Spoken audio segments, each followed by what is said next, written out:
Bem, boa noite para quem está nos assistindo agora, bom dia, boa tarde para quem vai assistir gravado. Esse é o último transversal de 2021.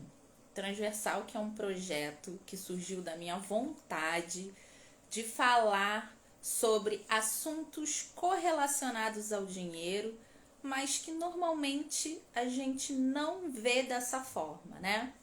Então, no primeiro, nós falamos sobre autoestima, né? O Marcos e a Camila conversaram conosco. Quem não assistiu, tem a oportunidade de assistir, porque tá gravado. No segundo, nós falamos sobre partilhas, né? Sobre o que realmente vale a pena partilhar, né? Então, nós tivemos a maravilhosa da Elisa falando sobre livros, dando diversas dicas. Boa noite para todo mundo que está entrando aqui. Eu entrei uns minutinhos antes para falar um pouquinho do projeto transversal, que faz parte desse bate-papo que a gente vai ter hoje, né? Bem, então o último nós falamos sobre partilhas e hoje nós vamos falar sobre um assunto que não é fácil, mas que precisa ser falado. Limites. Como estabelecer limites no dia a dia e em situações complicadas, como por exemplo, partilha de bens e divórcios. Teremos duas convidadas muito gabaritadas para falar do assunto.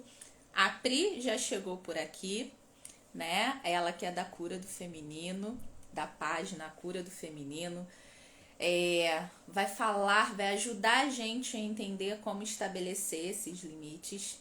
E a Genilza, advogada, vai explicar como ter esses limites nessas situações que eu falei no início, né? Relacionados a divórcio e relacionado à partilha de bens, né?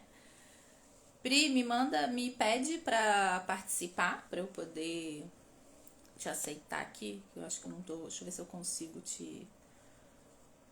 Deixa eu ver se eu consigo. Não sei se eu consegui te mandar. Ah, tá bom. Ver se foi.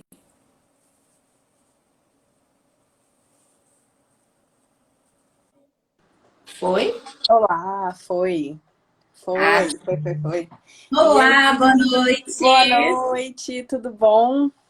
Eu vou bem. Primeiro, obrigada por ter aceito esse convite. A Genilza também acabou de entrar. Genilza, me pede para mim, por gentileza, para participar, para a gente iniciar esse bate-papo que hoje a gente tem.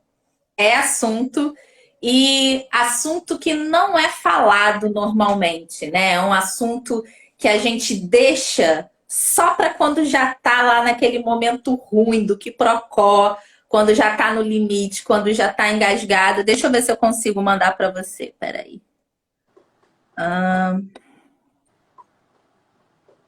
Vê se você consegue.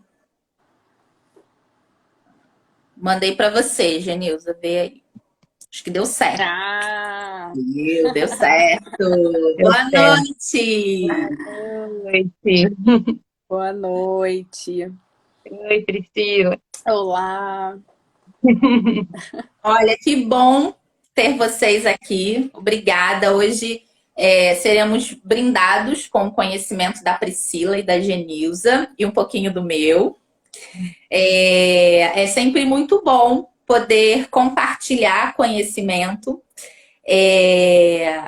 Às vezes a gente consegue, inclusive, se libertar de algumas situações quando a gente adquire novos conhecimentos, né?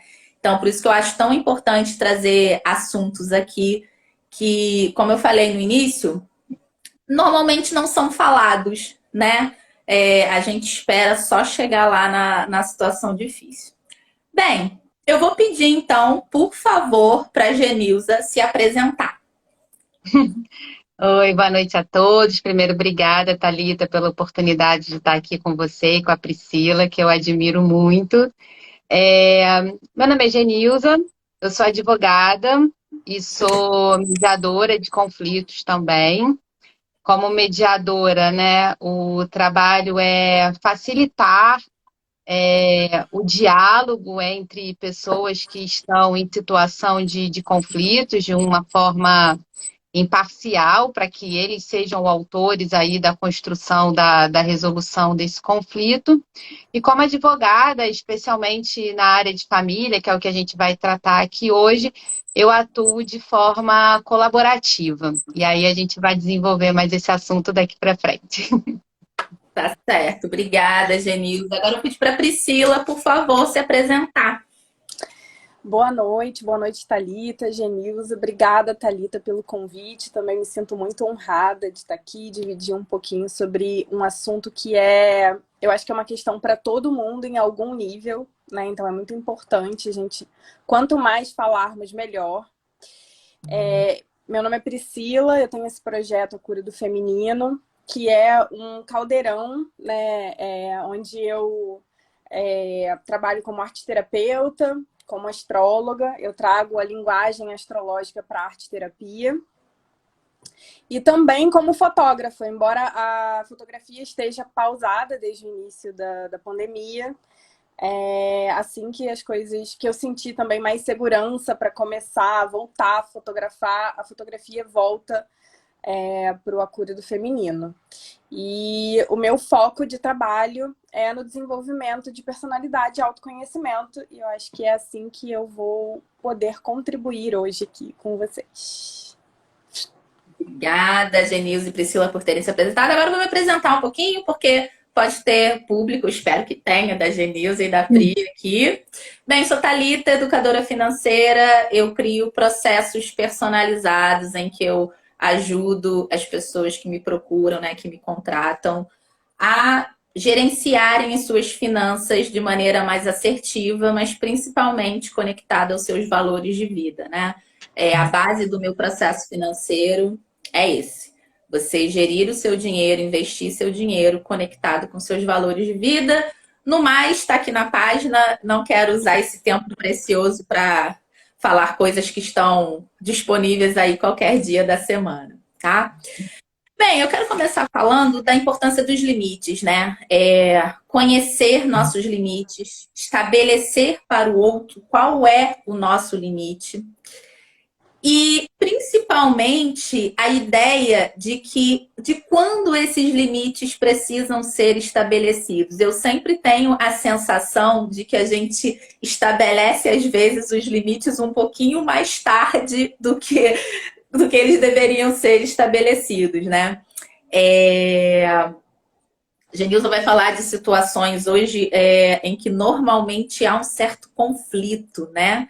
Divórcio, partilha de bens. E a Priscila vai justamente nos ajudar a entender como que esse autoconhecimento vai nos ajudar a estabelecer esse limite num momento mais assertivo, né? E normalmente, quanto mais a gente se conhece, né, mais a gente consegue pontuar esse limite no momento melhor pra gente, né?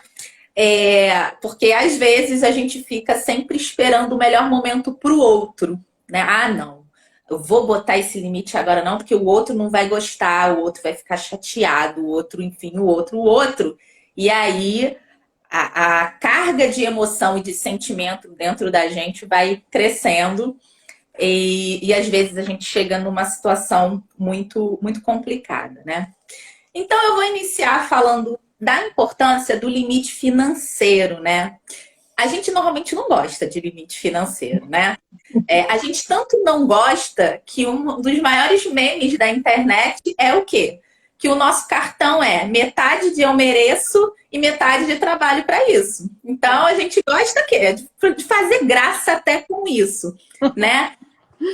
A única questão, gente, é que fatura que a gente não consegue pagar, fatura que a gente olha e fala, meu Deus, eu comprei isso. Só é engraçado no meme. Porque lá no dia a dia, quando tá você e a fatura, eu sei que é desesperador. Então, conseguir estabelecer limites positivos para você do uso do seu dinheiro é muito importante. A gente acabou de passar pela Black Friday, né? E aí eu fiquei muito feliz, eu fiz uma pergunta aqui na página e muitas pessoas responderam que não tinham nada na sua lista de compras, né? Que não tinha nada estabelecido, né? Eu tinha 4 itens, desses 4 itens comprei um, porque os outros 3 não estavam valendo a pena. Mas naquela coisa, nessa energia que fica de compra, às vezes a gente é levado a precisar de algo, a achar que precisa. Então, esse centramento, essa sensação de qual é o meu limite? Até onde eu posso ir financeiramente? E é aí que eu também sei que entra o autoconhecimento. Porque às vezes a gente compra coisas, né? Tem até um texto aí famoso que fala, né, que é para impressionar os outros, que é para mostrar determinado status. E aquilo internamente, intrinsecamente, nem te faz feliz. Então você fica parcelando um negócio que não te faz feliz, sabe? Então eu acho que também ter a consciência de o que me traz felicidade? E uma observação de que alegria é diferente de felicidade. Coisas externas nos trazem alegria, mas a felicidade, ela é sempre algo interno, que às vezes pode estar acontecendo muita coisa boa ao teu redor, mas quando você não está bem internamente, você não consegue estar feliz, né? Mas às vezes você até consegue ter alguns momentos de alegria. Então, essa percepção que é um ajuste fino no dia a dia, ela é muito importante e nos ajuda muito financeiramente. Para não alongar muito essa parte, o que é importante? Vocês terem noção para terem bons limites financeiros. Saber o quanto você ganha. Tem muita gente que não entende o seu contra-cheque, que não consegue entender todas as entradas. Um exemplo, por exemplo, são os médicos. Eu atendo muitos médicos. Então, o médico trabalha em vários hospitais. Aí, num hospital faz cirurgia, no outro faz plantão, no outro dá consulta. Então, conseguir entender tudo isso é confuso. Mas você precisa ter um lugar, independente de qual seja a sua profissão, né? Se você empreende, para você ter esse controle. Thalita, detesto planilha. Pega um bloquinho, né? E anota. Aqui na página a gente também tem um planner, que eu vou até mostrar rapidinho desse ano, que é esse aqui, pequenininho. Você tem a versão também A4, mas eu gosto desse porque eu levo para qualquer lugar. Então é importante que você tenha um lugar para se organizar. Sabendo quanto você ganha, você precisa saber o quanto você gasta. Então, listar o quanto você gasta no dia a dia. Alguém está falando assim, eu sou Uber e não sei nada do dia. Senhor, então, eu imagino, Uber também precisa de um controle sensacional para saber o quanto que está entrando, né? Bom, planilha ou então bloquinho resolve isso. Então, você já sabe quanto você recebe. Se você consegue saber o quanto você gasta, você vai precisar estabelecer um limite para os extras, né? E aí, gente, não tem fórmula mágica. É o que você ganha menos o que você gasta. E o ideal é você colocar nessa conta um valor para você investir. Mas isso é assunto que tem aí na página, que a gente fala no dia a dia. Quem tiver dúvida, manda mensagem inbox. Agora a gente vai, e eu me incluo nisso, né? Vamos adquirir conhecimento dessas duas mulheres maravilhosas. Bom, Pri, eu quero começar com você. Queria entender como que os processos que você conduz, tanto individualmente quanto em grupo. Primeiro, eu acho que talvez você pudesse explicar um pouquinho como que são esses processos individuais em grupo que você conduz, mas como ele ajuda no autoconhecimento. Sim. Bem, eu, com a minha formação em arte-terapia, desde que eu me formei, né, eu terminei a formação em 2018, os meus atendimentos são voltados para o autoconhecimento, ou como eu gosto muito de chamar, desenvolvimento da personalidade. Assim, eu acho que eu acho que é mais completo do que só o autoconhecimento, né? Então, ele ajuda a gente a se conhecer, os processos ajudam a gente a se conhecer, porque durante os processos eu vou conduzindo de maneira que a gente consiga olhar para fora e para dentro, né? Terapia significa cuidado, né? Assim, de uma maneira mais simples, o significado da palavra terapia é cuidado, né? Então, eu entendo que qualquer pessoa que tenha interesse em fazer um processo terapêutico, ela está dizendo para mim que ela tem interesse em cuidar de si mesma, né? E o autoconhecimento, não adianta, gente, é parar e é olhar. É olhar, é observar os processos, é observar os nossos sentimentos. Acho que isso é muito importante de colocar aqui, né? A arte-terapia, como eu conduzo, parte do entendimento de que a gente é razão, e aí a gente tem na estrutura da nossa psique, o eu, aquilo que ajuda a gente a se identificar no mundo. Então eu posso dizer para vocês que meu nome é Priscila, que eu tenho 35 anos, que eu moro na Ilha do Governador, que eu sou arte-terapeuta. Tem uma parte minha que eu não faço ideia do que é atravessada e atravessa, né? Que afeta e é afetada através das emoções e dos sentimentos o tempo inteiro. Então, isso está diretamente ligado à maneira como a gente usa o nosso rico dinheirinho. Porque a gente compra, quando a gente tem a lista e está focado na lista no dia da Black Friday, e isso está conectado com os nossos sonhos, eu não vou comprar uma lancha se eu quero, sei lá, um dia morar fora, sabe? Então, não, peraí, a lancha não está na lista, né? Agora, e quando os sentimentos e as emoções atravessam a gente, né? Então, é nesse processo, é num processo terapêutico, é olhando para si mesmo, é entendendo como a gente age e reage diante das emoções. E aí, a maneira como eu conheço é através da terapia. Entendi.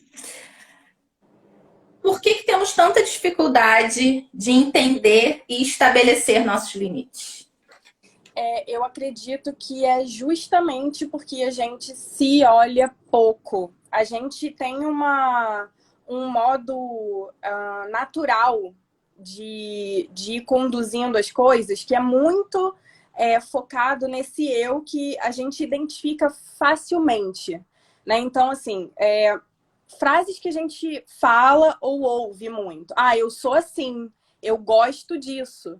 Eu não gosto disso. E quando a gente é muito taxativo, por exemplo, sobre o que a gente gosta, o que a gente não gosta, e não se olha tanto, a gente fica muito identificado com essa parte da nossa personalidade, que é mais exterior, e aí a gente fica completamente cego com relação aos nossos limites quando as coisas vão atravessando, as emoções vão atravessando. Tem outras questões também, né? Então, assim, a maneira como a gente é criado. Eu acho que a gente está aqui entre mulheres, né, numa página conduzida por num projeto conduzido por uma mulher. A gente pode dizer, então, que ser mulher no mundo também afeta, por exemplo, saber quando dizer não. Para as mulheres é mais difícil dizer não, dependendo da criação que a gente tem. Essa coisa que você citou sobre o agradar o outro, isso também é muito comum no feminino, nas mulheres. A gente ouve o tempo todo que precisa cuidar do outro. Então, se eu cuido do outro, às vezes até num momento de conflito eu vou tentar cuidar do outro e vou ter mais dificuldade de olhar para mim. Outra coisa que faz falta se eu não me conheço, como eu vou identificar logo de cara que uma situação vai me causar dor? A gente fica muito perdido, né? Então, é difícil por esse tanto de motivo, e eu acho que mais um monte, assim. Eu poderia discorrer realmente muitos motivos, assim. Mas o se conhecer facilita e muito, né? Essa percepção, né? O se conhecer vai tornando esse caminho, eu não sei nem se mais fácil, mas eu acredito que possível de caminhar. Sim, sim. E tem uma questão também que é a gente a maneira como a gente é conduzido e a gente aprende, a gente vive, é sempre muito ligada à razão. A gente está sempre muito ligado ao que a gente pensa sobre alguma coisa.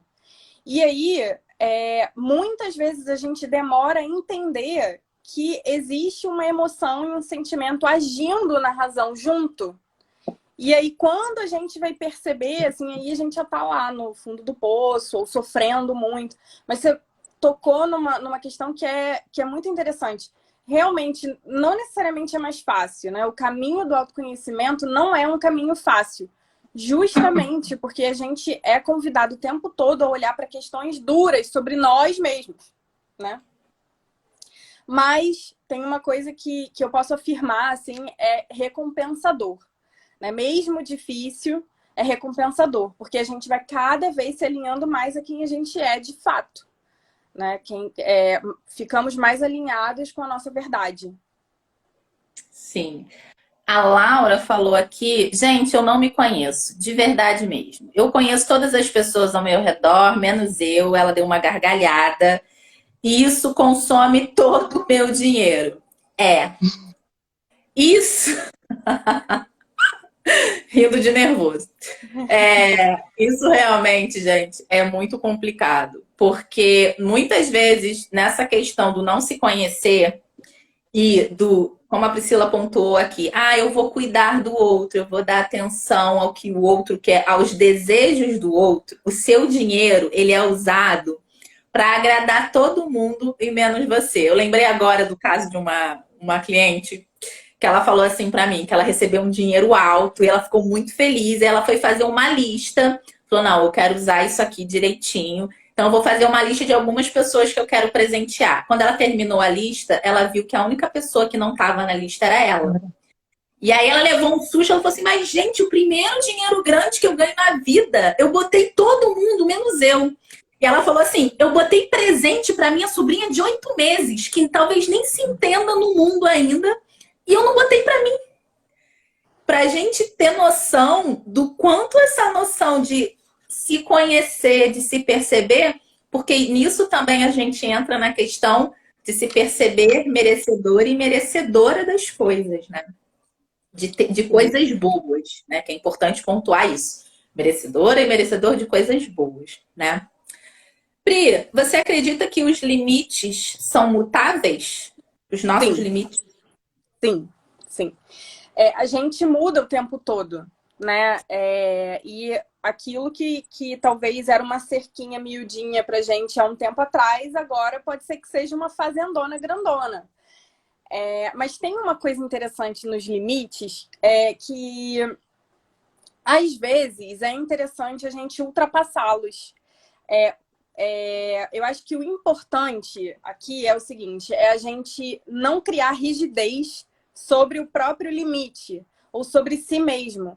Porque o autoconhecimento, assim, já coloca a gente em situações difíceis o tempo inteiro.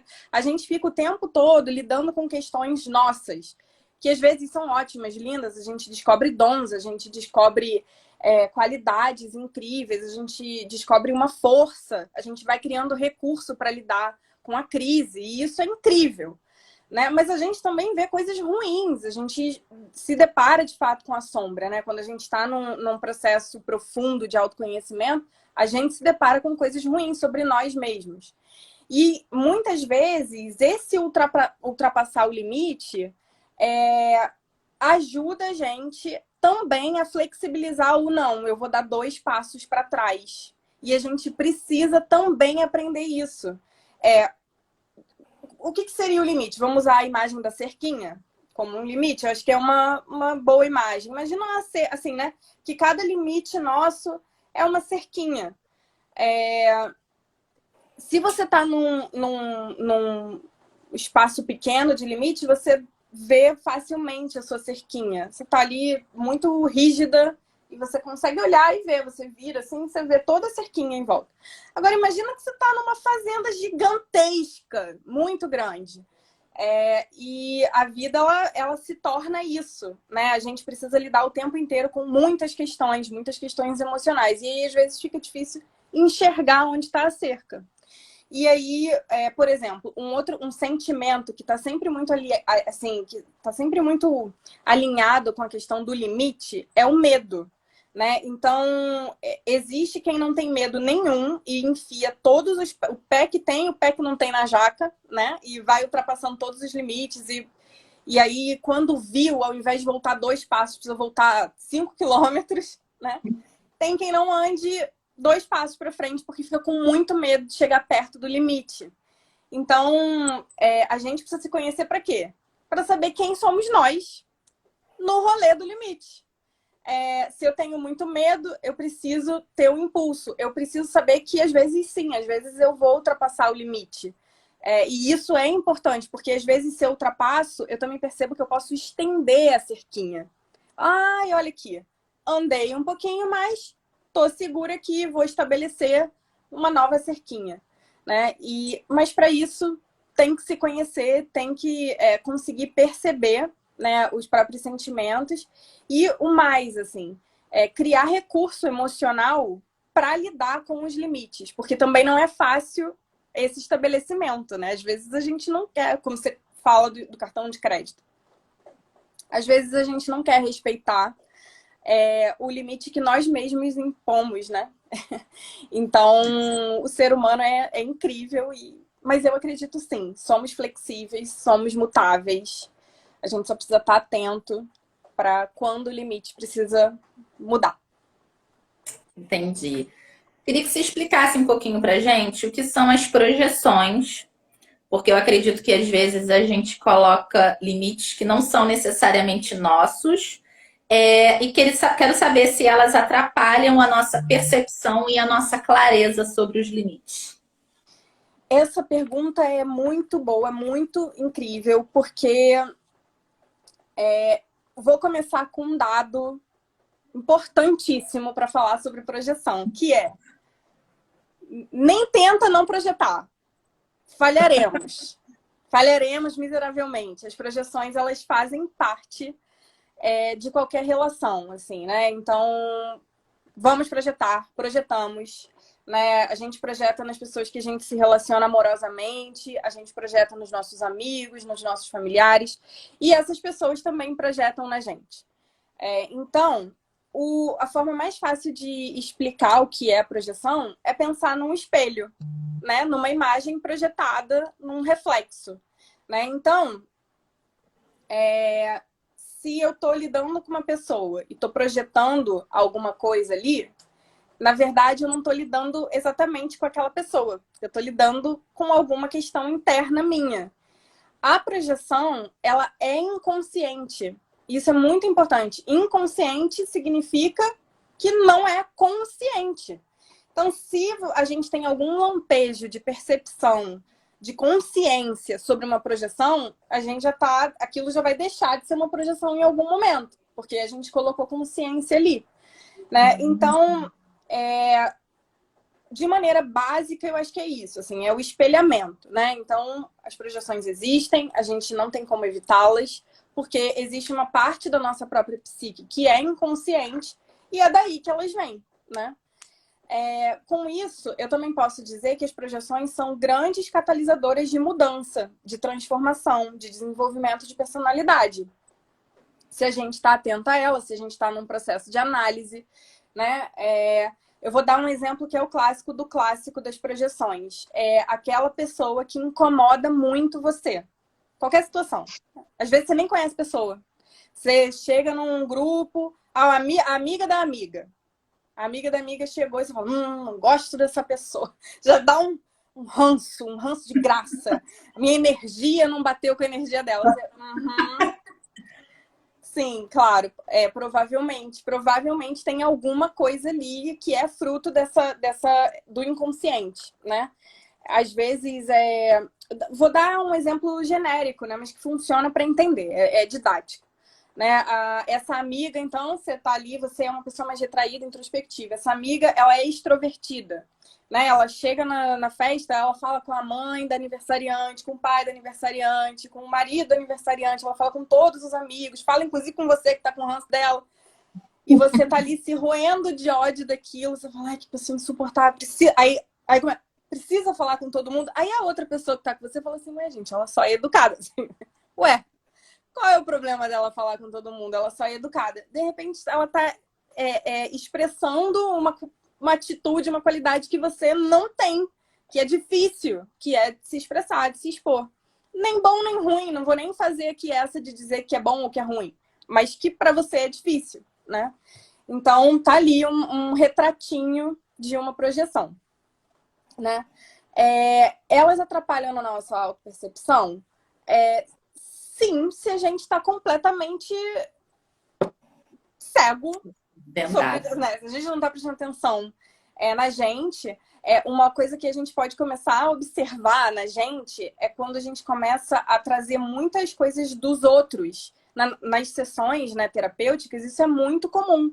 A pessoa ela chega para fazer a sessão dela e ela fala da mãe, ela fala do pai, ela fala do marido, ela fala de quem, fala dos outros, dos outros, dos outros.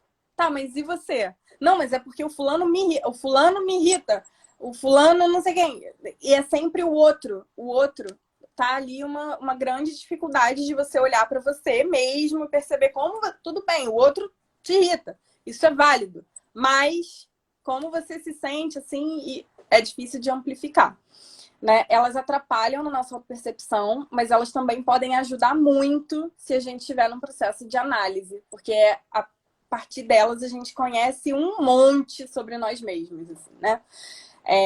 Então, um outro exemplo que eu posso dar rapidamente foi uma situação de uma cliente onde ela trazia uma amiga, né? Sempre a gente simbolizou a amiga, né? Então, quando a gente começa a trazer para a linguagem simbólica, não é mais aquela amiga literal. A gente está falando da percepção dela sobre a amiga, né? Então, essa amiga, ela sempre aparecia como alguém muito independente, alguém que tinha uma atitude sempre muito forte, muito com os limites muito estabelecidos, né? E a partir dessa projeção, a gente conseguiu trabalhar aquilo na pessoa. Uma outra forma fácil de perceber isso são nos nossos ídolos, nas pessoas que a gente admira. Se a gente for parar para pensar os ídolos, por exemplo, os jogadores de futebol ou os grandes artistas que despertam paixão na multidão e também como eles sofrem, por exemplo, hoje na cultura do cancelamento, quando fazem alguma coisa que é vista como moralmente errada. Aquela pessoa, ela não pode errar. Então, isso é uma projeção sobre aquela pessoa, que é um ser humano, como qualquer outro, que também erra, que tem defeitos e por aí vai. E eu acho que, por fim, a clareza sobre os nossos limites, né? As projeções, eu acho que eu consegui responder também, né? A projeção, ela tem uma coisa muito importante nisso na projeção, que é como é uma relação de inconsciente para inconsciente, nós projetamos nos outros e os outros também projetam na gente. Se a gente não tem tanta clareza sobre nós mesmos, a gente vai ser invadido por essa projeção e a gente também vai invadir o outro com a nossa projeção. Então, existe uma perguntinha que eu acho muito básica e que a gente pode sempre se fazer. Quantos sapos eu engoli essa semana? Porque quando a gente começa a engolir muito sapo, já indica pra gente que a gente está com dificuldade de estabelecer limite, de dizer não, de se perceber, né? A gente está, às vezes, acatando muito os desejos dos outros e deixando de perceber como aquilo está deixando a gente cansado, por exemplo. Então, essa quantidade de sapo que a gente engole já é um indicativo de como a gente está enxergando as nossas limitações. Eu acho que eu consegui responder, mas se tiverem dúvidas é só mandar, obviamente. A Genilza ainda tem muito para falar, eu acho que eu já falei bastante. Não, eu acho que explicou assim e ficou bem claro também a importância do processo terapêutico nessa percepção para a gente não ficar vendido pelas projeções, não só pelas projeções, né? mas também por elas, e, assim, e aí esse autoconhecimento vai se aprimorando e você consegue ficar mais atento a si mesmo e aos outros, né? Genilza, agora vamos lá para a parte do que procó, né, propriamente dito. Você é especialista em inventários, divórcios, porém você usa uma linha que eu diria, eu vou usar nova, porque é nova para mim, e até quando você teve aqui na página falando sobre isso, as pessoas disseram que também era nova para elas. Então, eu vou usar esse nome novo aqui no seu trabalho. Então, eu queria saber se você pode, por favor, explicar que linha é essa que eu estou aqui falando e como que contribui para esses processos, tanto relacionado aos inventários, né? Como também nos processos de divórcio. Então, nessa área, né, de família e de sucessões, que a gente trata de questões como o inventário e o divórcio, eu atuo com a advocacia colaborativa, que é um método, né, que a gente chama de práticas colaborativas. O que que ele significa? É um método não adversarial. O que que é isso? Ao invés de você buscar um terceiro para decidir, para impor uma decisão a uma pessoa, como no caso o juiz, através de um processo judicial, as pessoas que estão ali envolvidas naquele conflito, elas são autoras dessa solução, né? E através das práticas colaborativas existe o diferencial, né, da metodologia, a equipe multidisciplinar, que ela é formada basicamente por no mínimo 2 advogados colaborativos. Existe também o profissional da área de saúde, como, por exemplo, um terapeuta ou um terapeuta infantil, aonde ele vai atuar ali na identificação das emoções que estão contribuindo para aquele conflito, para a tomada das decisões ali na negociação, dentro das práticas colaborativas. Um profissional também da área de finanças, que vai contribuir de maneira geral para todas as questões financeiras que envolvem aquela situação, para ajudar a perceber aquele patrimônio que existe, que está envolvido diretamente com aquele conflito. Uma característica primordial das práticas colaborativas é que existe um termo, né, de confidencialidade, não litigância, aonde todos os envolvidos, incluindo essa equipe multidisciplinar, elas vão assinando esse termo, garantir o sigilo de tudo que vai ser tratado ali, e que durante o período daquelas negociações ninguém vai mover um processo judicial contra o outro. Então, isso traz também uma segurança, uma transparência no processo. E uma outra característica importante é que, se depois de todas as negociações, de tudo que for conversado, não se chegar a um acordo, toda essa equipe se retira do caso. Então, ou seja, se essas pessoas depois forem procurar a justiça, moverem um processo judicial, elas não vão ser representadas por esses advogados, por exemplo, que atuaram na prática colaborativa. E isso também traz uma segurança para você ser transparente durante toda a negociação, porque num possível processo judicial que possa vir a acontecer, ninguém vai se valer daquelas informações que foram tratadas ali. E eu até anotei aqui, que tem relação com o que a Priscila falou, é a possibilidade nesse processo, né, na metodologia das práticas colaborativas, as pessoas elas atuam com cooperação e elas participam da solução. Elas não colocam a solução que diz respeito à vida delas na mão de um terceiro, elas vão ser as autoras dessas soluções. E quando isso acontece, que também é uma característica das práticas colaborativas, essa solução ela tem que ser de benefício mútuo, ou seja, todas as pessoas vão ser contempladas pelo que for ali resolvido. Isso faz com que esse acordo ele seja sustentável ao longo do tempo e tenha durabilidade também, né? Não seja um acordo frágil. Entendi. Janilza, o brasileiro, em geral, não tem o costume de falar sobre todo o processo burocrático que vem depois da morte, né? A gente não gosta de falar de morte. Não estou dizendo que a gente deveria gostar, mas eu acredito que tem países em que isso é conversado como algo mais, acho que de forma até mais sensata, porque, né, a única certeza que a gente tem é nascemos, vamos morrer em algum momento. Mas a gente não quer falar sobre isso.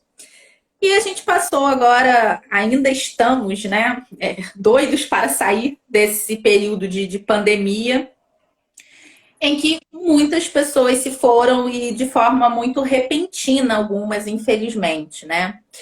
E aí, muitas famílias se viram obrigadas a lidar com questões burocráticas nessa morte, né? E aí, eu gostaria que você desse alguma orientação para gente do que você acredita que nós deveríamos abordar em vida para facilitar esses processos burocráticos depois que a gente se for. De fato, a morte é um tabu. E vou aproveitar e vou introduzir também nesse assunto que acaba tendo uma relação, que é a questão da velhice ou de doenças também que possam trazer alguma incapacidade, né? E a gente não tem esse controle, a gente acha que tem esse controle e a gente não tem. E a vida está o tempo inteiro aí mostrando pra gente fatalidades que acontecem com pessoas muito jovens, de repercussão nacional. Então, quando isso acontece, isso gera um impacto. E, assim, buscar orientação profissional, isso é fundamental, porque não existe um caminho exato do que tem que ser feito, mas buscando a orientação profissional, aonde essa pessoa vai poder dizer quais são os seus interesses, quais são as suas necessidades, para que junto do profissional verifique se é possível fazer um planejamento sucessório, se há necessidade de se fazer um testamento, se esse testamento atende a essa pessoa, se é um caso de fazer uma doação em vida dos bens, falando sobre a questão da velhice ou até mesmo de uma incapacidade decorrente de uma doença, pensar na questão dessa possível perda de capacidade, da curatela, e enquanto essa pessoa tem a plena capacidade, o controle da vida dela, como ela quer que essas questões sejam resolvidas quando ela não tiver mais essa autonomia? Qual é o familiar que ela quer que cuide, de repente, da sua parte financeira, ou que seja o responsável por tratar das questões médicas dessa pessoa?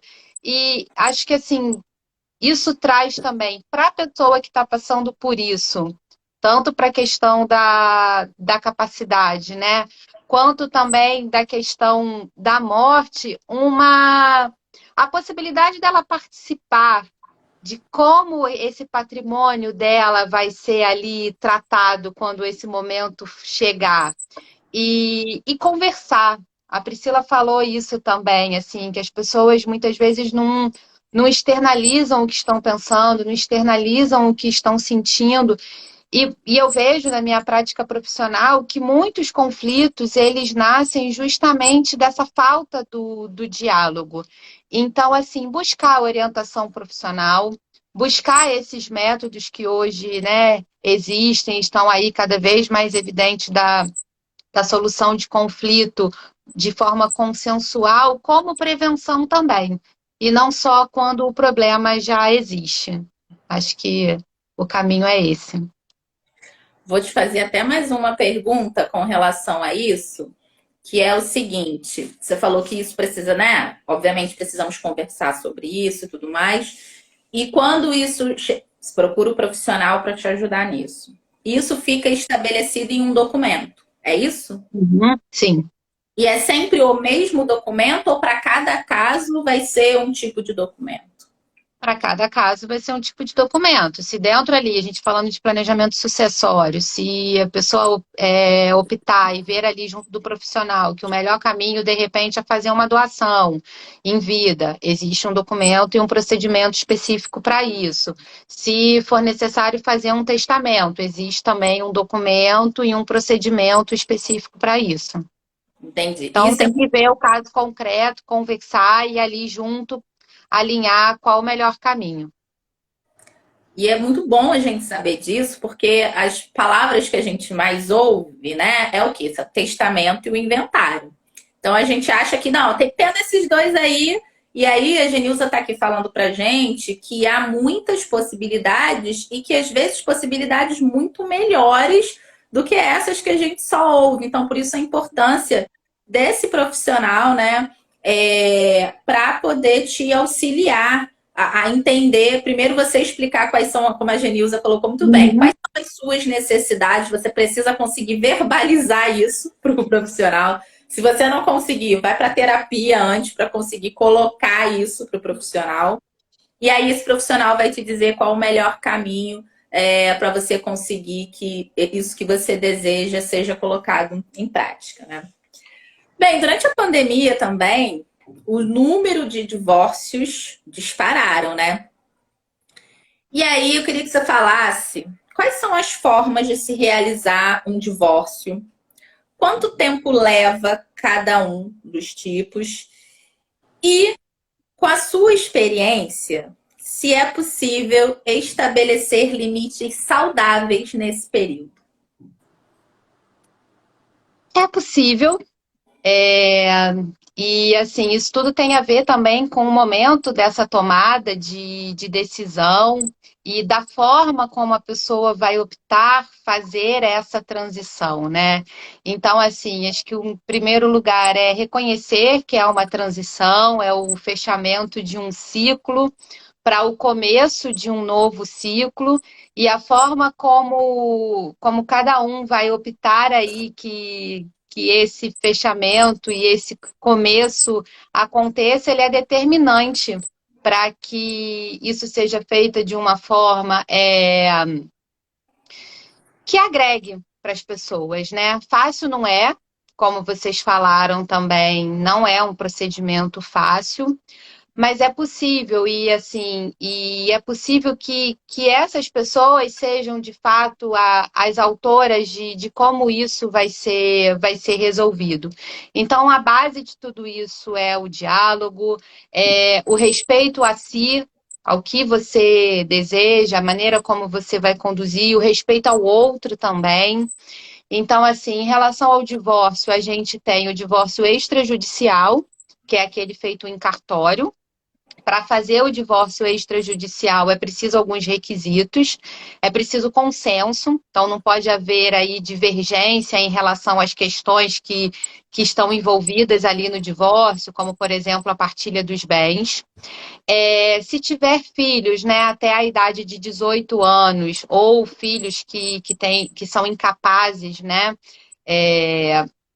até por uma proteção a essas crianças, a esses adolescentes, também não é possível fazer o divórcio judicial, a não ser que as questões relativas aos filhos já foram resolvidas judicialmente, como, por exemplo, a questão de guarda, de manutenção financeira e da convivência dessas crianças e desses adolescentes com os pais.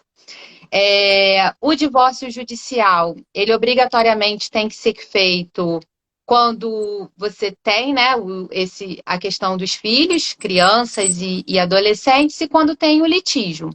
Mas ainda que seja o divórcio judicial para resolver ali junto as questões também desses filhos, é possível que seja feito de maneira consensual.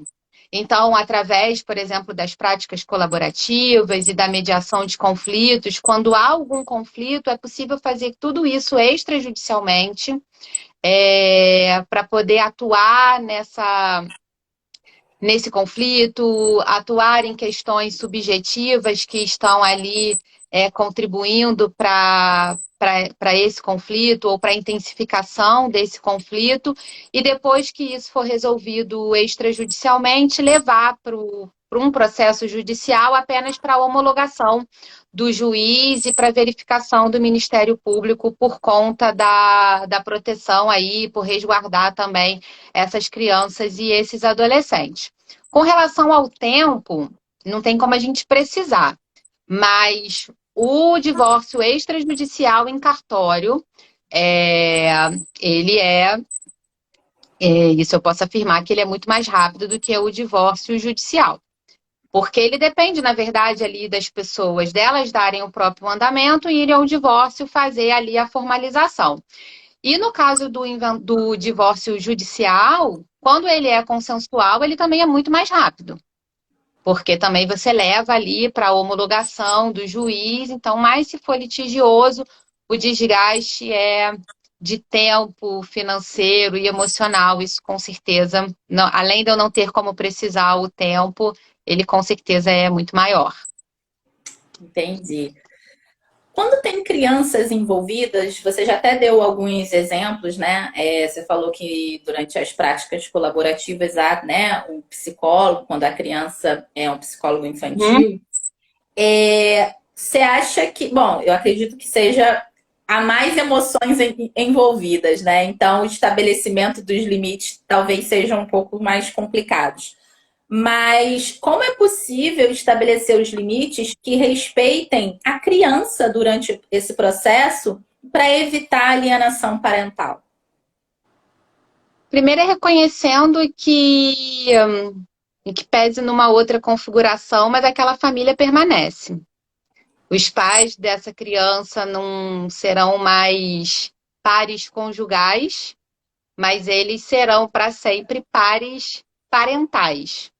Então, reconhecendo isso, que essa família ela continua num outro formato, mas continua sendo uma família.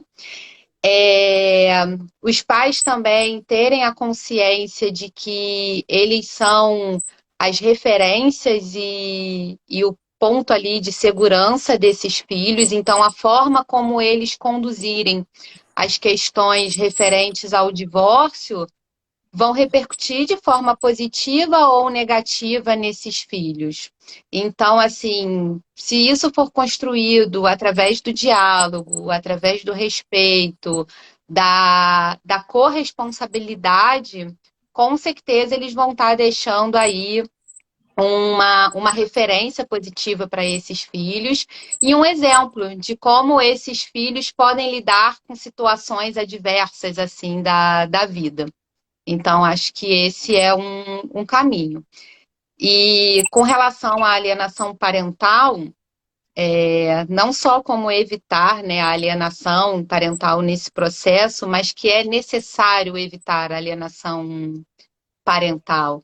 E isso começa respeitando esse filho, tendo esse filho como foco principal de todo esse procedimento, não envolvendo os filhos nas questões que dizem respeito ao término da relação dos pais e não colocando os filhos numa situação onde ele tenha que tomar partido de um ou de outro. Isso aí não só os pais, né?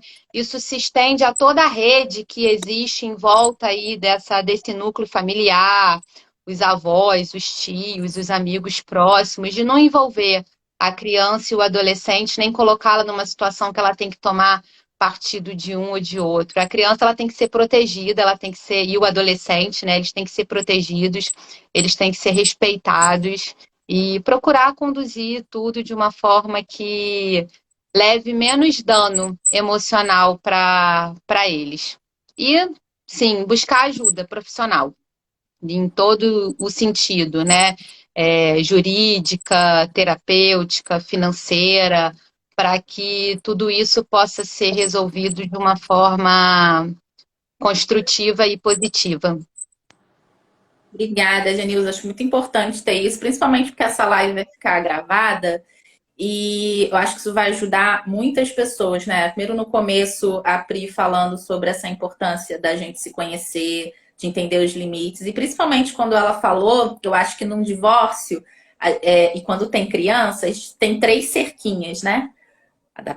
de um lado, do outro e da criança. Então, a gente entender que os limites vão precisar ser mais maleáveis e que o foco vai precisar ser a criança, né? Porque é a pessoa mais sensível dessa estrutura, né? Então, assim, acho que muito interessante depois as pessoas que estiverem passando por essa situação ou estejam a passar, poder ouvir a Priscila falar sobre os limites, depois a Genilza falar sobre como conduzir isso de uma forma melhor. Eu acredito que vai ajudar muita gente. Deixa eu ler aqui, os comentários aqui deram uma travada para mim, eu parei, não li.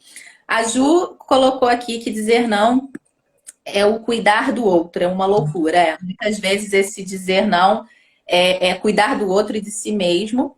A Laura está pedindo para a indicar um livro para a gente ler para começar o processo de autoconhecimento. Daqui a pouquinho vai ter indicação. Não sei se a Pri trouxe um livro, mas ou ela já vai te atender, ou além do que ela trouxe, ela ainda vai indicar o livro. Vamos ver.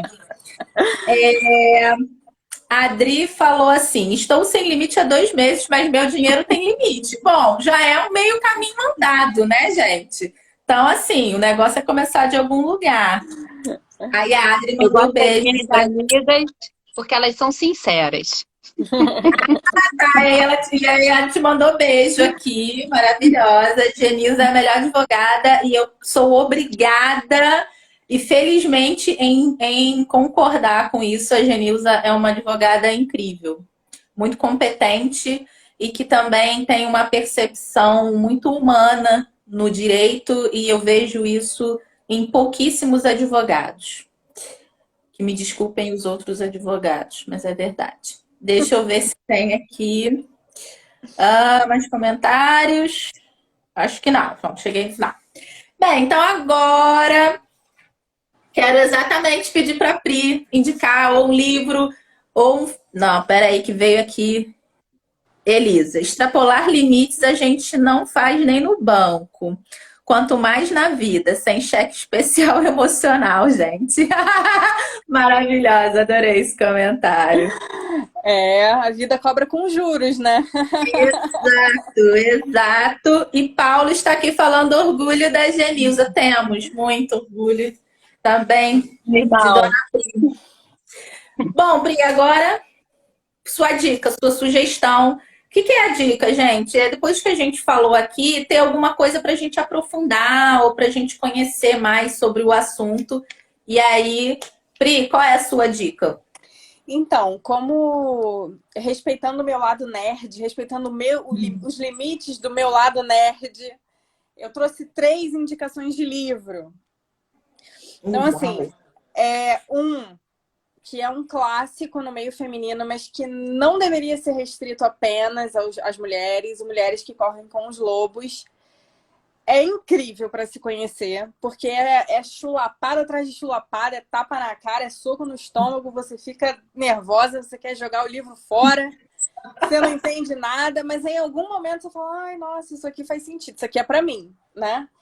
E existem muitos grupos, né, disponíveis de estudos, grupos de vivências e práticas com esse livro.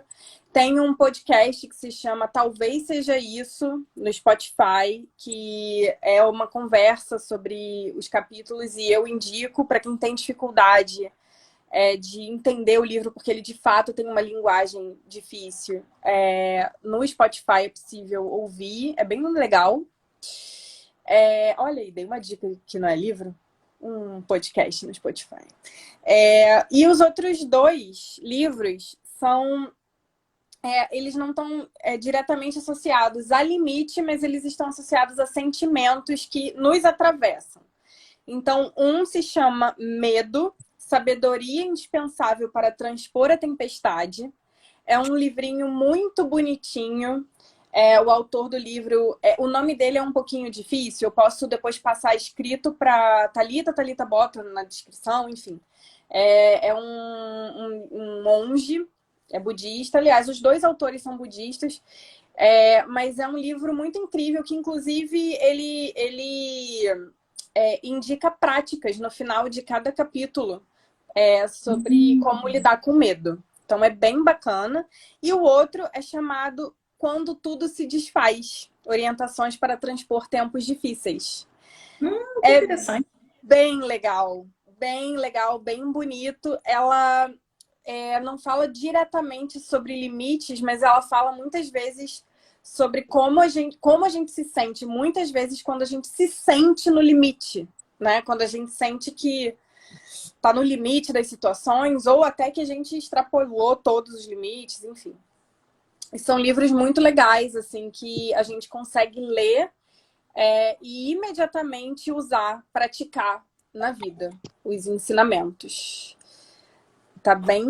Eu acho que... Sim. Gente, todas as dicas, amanhã sai um post com todas as dicas para vocês printarem, guardarem. Deixa eu só comentar aqui a Elisa falando Pri maravilhosa. E depois colocou aqui falando, acredito que seja sobre mulheres que correm com os lobos. Esse livro precisa ser lido umas 5 vezes, pelo menos, porque é muito especial. Marcela falando, esse podcast é Mara. E Pri falando aqui, estou abrindo minha mente com esse livro, Pri. A Adri falando que tem um texto para o pós Mulheres que Correm com os Lobos, texto da Gelete, da autora Onília Araújo. Tá, depois se você quiser me mandar, Pri, esse texto depois lá em inbox, eu coloco também nas dicas, tá bom? Genilza, agora, por favor, sua sugestão. Vamos lá. Eu também trouxe 3 livros. Sintonia, Priscila. Olha, um que, assim, serve não só para essas questões, né, de relações familiares, mas relações na vida como um todo, que é o Comunicação Não Violenta. Então, assim, acho que é um guia, tem que ser um guia para o dia a dia, de como a gente se expressar, de como a gente se relacionar com o outro. Um que tem a ver com o que eu falei sobre as práticas colaborativas, que é o Caminho Colaborativo para o Divórcio. Ele conta, né, esse livro, o livro dele original, ele é dos criadores das práticas colaborativas, ele foi traduzido aqui para o Brasil pelo Instituto Brasileiro de Práticas Colaborativas, onde vocês podem encontrar o livro. E assim, não é um livro jurídico, tem uma linguagem super simples, super acessível, e é um guia que fala sobre as práticas, que fala sobre os benefícios das práticas colaborativas. E o outro que eu trouxe é Velhos São os Outros, da juíza Andréa Pachá. Ela conta algumas histórias, né, do período que ela atuou na vara de órfãos e sucessões, que trata sobre as questões de inventário, de interdição, né, de curatela. E ela traz uma visão muito humanizada, principalmente dessa fase da vida onde as pessoas mais velhas acabam perdendo a capacidade, a sua autonomia. Então, assim, todo mundo vai se identificar ali em alguma história, vai pensar no seu pai, na sua mãe, nos seus avós, num tio. E acho que também muda o nosso olhar sobre essas pessoas, porque às vezes a gente quer tomar as rédeas da situação. E aí, aonde fica o nosso limite, né? Aonde que a gente também é necessário respeitar a opinião, a vontade dessas pessoas, ainda que no momento da vida elas não tenham mais, assim, tanto discernimento para poder resolver uma coisa ou outra, mas qual o limite disso? Então, são 3 livros, assim, que eu gosto bastante. Maravilhosas, né? Eu gosto de pessoas assim. A gente pede uma sugestão, elas vêm logo com abundância de conhecimento, tá? Amanhã a galera lá da Tá vai se virar para fazer esse post maravilhoso com essas indicações. Agora eu vou trazer a minha. Minha sugestão é um documentário que está aí no Netflix chamado I Am. Você tem o poder de mudar o mundo. E a minha indicação para ele é porque eu acho que em momentos difíceis é muito importante a gente lembrar o quão conectado a gente está nesse mundo, sabe? Às vezes a gente se sente tão dono da razão, tão centrado na gente. E esse documentário, ele me trouxe de volta essa sensação da reconexão com o mundo, sabe? Como o que acontece aqui acaba reverberando em outros lugares do mundo e vice-versa. Então, assim, é um documentário que, quando eu assisti, me trouxe uma esperança de volta, assim. Foi muito bom assistir esse documentário, então eu trouxe eles para vocês. E eu lembrei agora do livro, que aqui agora eu não quis ficar assim em desvantagem, né, gente? Porque acho que eram três. Aí eu lembrei aqui, não vou lembrar o nome do livro, mas vai estar amanhã nas dicas, tá? Quando a Priscila falou com relação aos. Eu ia falar arquétipo, porque Priscila também é especialista em arquétipos, mas não é isso. Quando a Priscila falou das projeções, eu lembrei de um livro da Debbie Ford, que eu não vou lembrar, que tem sombra no nome, mas eu não vou lembrar o nome todo. Mas ele é um livro muito interessante, porque ele também tem, ao final de cada capítulo, um exercício. Normalmente são exercícios de meditação guiada para você fazer.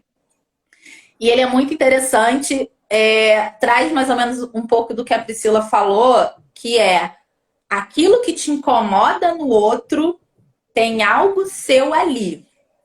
Ou algo que você não consegue ser e que você gostaria muito, ou que em algum momento da sua vida você retraiu, porque disseram que era feio, que aquilo não era bom para você, e aí aquele outro que consegue ser o que você não conseguiu, ainda não consegue, te incomoda. Então esse livro é incrível. Amanhã estará nas dicas, é que eu lembrei agora, só lembro da autora, que é Debbie Ford, mas vai estar lá o livro direitinho para vocês. Bom, agora Posso dar uma dica de um filme também, de um documentário? Isso aqui, ó, vai ser a maior dica da história. Coach cultural. O filme é original do Netflix, é Histórias de um Casamento, então, assim, aborda bem mesmo a questão desse processo de divórcio e de vários caminhos aí que são tomados, né? Então, dá para refletir bastante sobre isso. E um documentário que acha no YouTube que se chama A Morte Inventada, que fala sobre alienação parental. Então, assim, são narrativas, depoimentos reais de pessoas que passaram, né? Estiveram envolvidas ali em questões de alienação parental e a gente consegue perceber o quanto que isso é destrutivo, o quanto que deixa marcas e dá para fazer bastante reflexão também aí sobre as relações familiares, nos dois aí, tanto no filme quanto no documentário. Ok, obrigada. A Ju colocou ali para mim o Efeito Sombra. O Efeito Sombra é um documentário maravilhoso também que é baseado nesse livro. Mas o nome do livro não é Efeito Sombra, é outro. Mas esse documentário também é maravilhoso, ele é curtinho, tem no YouTube. Ele é muito bom de se assistir. Bem, agora eu vou abrir espaço para a Priscila falar o que ela quiser. E gostaria muito que tanto a Pri e depois a Genilza falassem, né, um pouquinho dos seus trabalhos e como encontrá-las. Bem, primeiro agradecer o espaço, assim, foi muito gostoso, como eu já imaginei que seria, foi muito bom ouvir a Genilza também, é muito interessante, assim, o trabalho dela eu admiro muito também. Não conheço a Genilza pessoalmente, gente, a gente precisa, quando essa pandemia acabar, vamos ver isso, porque eu admiro, sabe, a gente fica de longe, né, assistindo e admirando. E foi muito bom falar sobre as projeções aqui, porque eu falo de arquétipo, falo de projeção, mas também falo de sincronicidade. E tem algumas semanas eu comecei a estudar um livro chamado Parceiros Invisíveis, com um grupo de estudos que eu facilito, né? E eu não indiquei esse livro, poderia ser uma indicação, mas eu não indiquei porque ele tem uma literatura muito específica. Mas fica aí, Parceiros Invisíveis é um livro que fala sobre projeção. E, inclusive, aproveitar o espaço, né, assim, para falar rapidamente sobre esse trabalho, que é um grupo de estudos gratuito, que acontece todas as segundas-feiras, às 7h30 da noite, que eu facilito. É um grupo de livre trânsito, assim, você não é obrigado a estar lá todas as segundas-feiras, você pode ir quando você puder. O bom é que você está livre e o ruim é que você possivelmente vai pegar o bonde andando, mas é um bonde que super dá para pegar e descer no próximo ponto sem problema nenhum, né? Mas é uma prática que eu faço com muita satisfação E a gente está estudando agora quinzenalmente o Parceiros Invisíveis, falando sobre projeção, sobre como identificar o outro em nós. Eu acho que essa também é uma forma boa de a gente tentar entender mais sobre isso, né? O outro em nós, e é também assim, como nós somos o outro no outro, né? E a gente também está intercalando com Mulheres que Correm com os Lobos, porque é um livro que eu realmente gosto muito de ler e trabalhar em grupo, porque as partilhas são sempre muito enriquecedoras, né? E é isso, assim, obrigada. Eu vou até aproveitar, então, toda a sincronicidade, deixar uma pergunta, assim, para a gente refletir. Foi uma pergunta que eu li ontem, no final do encontro do Mulheres que Correm com Lobos, no meu grupo lá de estudos, que é, né, o que diz a voz da sua alma? Aí uma pergunta de autoconhecimento, o que anda dizendo a sua alma? Vocês conseguem ouvir? Vocês estão aí com o caminho aberto, né, para esse interior? Fica aí a questão para vocês. Me achem no arroba a Cura do Feminino, me encontrem lá. Nos links vocês podem encontrar meu WhatsApp, e eu tô sempre gostando aí de trocar ideia com quem quiser. Mandem direct, me chamem no WhatsApp, estejam no grupo. É isso. Boa noite. Obrigada, Pri. Genilza, por favor, suas considerações finais. Primeiro agradecer pela oportunidade de estar aqui com vocês, de poder ouvir vocês assim de pertinho. Eu também não conheço a Priscila pessoalmente, já mandei algumas mensagens ali, enfim, a sincronicidade e o universo falando, vai lá, Genilza, vai lá na Priscila. E eu conheci a Thalita virtualmente através de uma postagem de uma amiga que mencionou a Priscila. Aí eu fui olhar a Priscila, e aí a Priscila postou sobre a Thalita e eu cheguei na Thalita. Então, assim, para mim é muito especial estar aqui hoje, porque vocês são mulheres que eu admiro muito e que Thalita diretamente já tive aí trabalhando, ela me auxiliando aí na minha transformação e na minha forma de lidar, de enxergar aí o dinheiro. E a Priscila, indiretamente, várias vezes também, já de certa forma contribuiu aí para minha caminhada. E vocês podem me encontrar no meu arroba aqui no Instagram, que é gbl.advocacia. Então, lá eu falo um pouquinho também sobre a minha atuação profissional enquanto advogada colaborativa na área de família e na área de sucessões, também na área trabalhista, onde eu procuro ter aí uma abordagem também preventiva do conflito aí inerente nas relações de trabalho. Sou mediadora de conflitos também, então lá eu tenho a oportunidade de explicar um pouquinho mais sobre o que é a mediação, aonde que ela se aplica, como que pode buscar a mediação, em que momento, tem tudo isso lá explicado, e qualquer dúvida também pode mandar lá, que sou super acessível, super aberta para poder receber todo mundo. E quero também deixar aqui a dica de um outro arroba, que é o arroba Divórcio com Respeito, que é um movimento que foi criado pela Comissão de Práticas Colaborativas da OAB Nacional, em conjunto com o Instituto Brasileiro de Práticas Colaborativas, e é um convite aí para a sociedade se conscientizar a respeito, né, de que maneira aí esse momento aí, essa fase da vida, ele pode ser abordado, que caminhos são possíveis, um caminho através do diálogo, do respeito, principalmente quando tem filhos envolvidos. Então, nesse arroba aí, eles estão fazendo várias postagens ao longo desses dias aí, sobre temas que envolvem aí o divórcio, e do dia 6 ao dia 12 de dezembro eles vão realizar várias lives com profissionais, com arte, com tudo que diz respeito aí, para a gente poder ampliar esse conhecimento da sociedade. Obrigada, Genilza. Bom, gente, para finalizar, quero falar mais algumas coisinhas. Primeiro, a Priscila, ela é facilitadora de diversos grupos. Além de ser facilitadora, ela trabalha também com astrologia, então ela faz mapas astrais, mapas natais, até aprendi o nome, ó.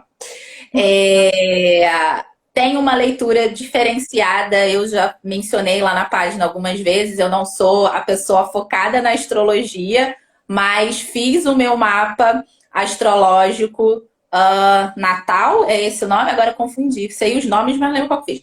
Que tá aqui comigo, e é uma leitura muito diferente, que eu acho que se você tiver curiosidade um dia em fazer um mapa astrológico, eu indico que você faça com a Priscila, porque realmente é surpreendente a riqueza de detalhes e que não tem nada de previsões, sabe?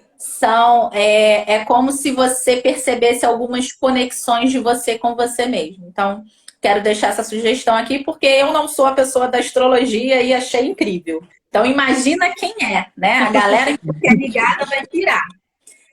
E a Genilza, ela falou aí o que ela faz, mas a minha sugestão é a seguinte: seja lá o que você queira relacionado ao direito, você manda mensagem para a Genilza, porque eu faço isso. Um dia desse eu precisava fazer um contrato, eu mandei mensagem: Genilza, você faz? Ela falou: deixa eu ver o tipo de contrato. Faço. Eu falei: então tá bom, então por favor, faça para mim.